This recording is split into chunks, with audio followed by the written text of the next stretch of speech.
కర్ణాటకలోని ప్రపంచ ప్రఖ్యాత హంపీలో ఉన్న 15వ శతాబ్దానికి చెందిన విఠల ఆలయం అనేక అద్భుతాలకు నెలవు. అందులో ముఖ్యంగా చెప్పుకోవాల్సింది సంగీత స్తంభాల గురించి. గట్టి గ్రానైట్ రాళ్లతో నిర్మించిన ఈ స్తంభాలను మెల్లగా తాకినప్పుడు అవి స్పష్టమైన సంగీత స్వరాలను ఎలా పలికిస్తాయనేది శతాబ్దాలుగా అంతుచిక్కని రహస్యం.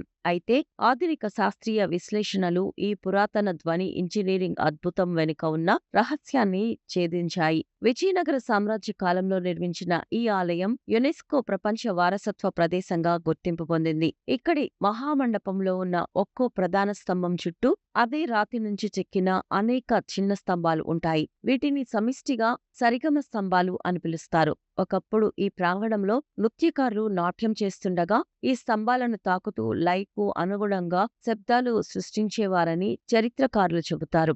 ఈ స్తంభాలు ప్రాచీన భారతీయ గ్రంథమైన నాట్యశాస్త్రంలో పేర్కొన్న ఘనవాద్య వర్గానికి చెందినవి. ఈ స్తంభాల నిర్మాణంపై ఎన్నో ఊహాగానాలు ఉండేవి. లోపల ఖాళీగా ఉంచడం వల్ల లేదా లోహపు కడ్డీలు అమర్చడం వల్ల శబ్దం వస్తుందని భావించేవారు. కానీ కల్పక్కంలోని Indira Gandhi atomic research centre metallurgy శాస్త్రవేత్తలు చేసిన ఒక కీలక అధ్యయనం ఈ వాదనలను తోసిపుచ్చింది.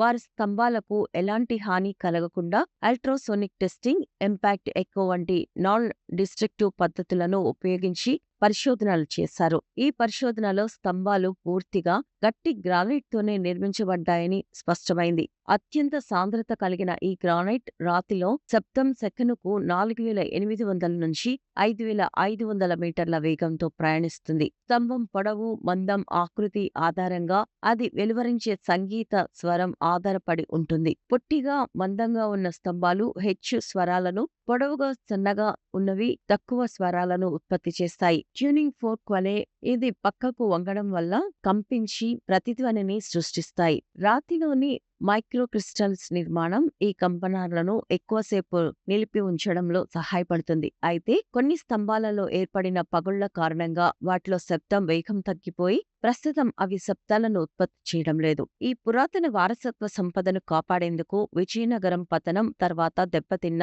ఈ నిర్మాణాలను భవిష్యత్తు తరాలకు అందించేందుకు ప్రస్తుతం సందర్శకులను ఈ స్తంభాలను తాకడానికి అనుమతించడం లేదు. పురావస్తు శాస్త్రం, ధ్వని శాస్త్రం, మెటీరియల్ సైన్స్ వంటి అంశాలను మిళితం చేస్తూ ఇండియా టుడే ప్రచురించిన ఓ కథనం ఈ శాస్త్రీయ వివరాలను సమగ్రంగా వెలుగులోకి తెచ్చింది. ఇది మన ప్రాచీన ఇంజనీర్ల అసాధారణ ప్రతిభకు నిలువుటద్దం పడుతోంది.